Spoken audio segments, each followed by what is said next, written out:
25-26, I hope it will come up and will have, it's a one step towards a better tomorrow. Nongpoh MLA Meralbon's aim announced significant progress on the Nongpoh-Umden-Sonapur road project, which is set to benefit 150 to 200 villages. SAIM confirmed that the first phase, covering a 20-kilometer stretch from Nongpoh to Umden, has received administrative approval and a sanction of 49.53 crore rupees under Pradhan Mantri Gram Sadak Yojana. The tendering process for the second phase from Umden to Sonapur, 38 km, will begin by mid-December. SAIM expressed gratitude to the state government and acknowledged the public's eagerness for the road's completion.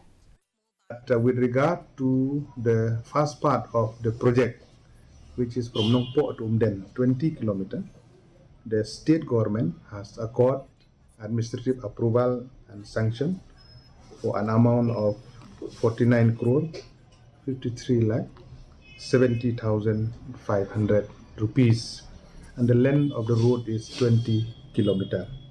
The sanction has been accorded since the month of October, 10th of October 2024, through PMGSY3 batch 1, and for an amount of 47 crore 20 lakh. That is the amount that has been sanctioned. And for the second part, from Umden to Sonapur, the tender also has been called, where most probably by first week of December, they will be awarded to the first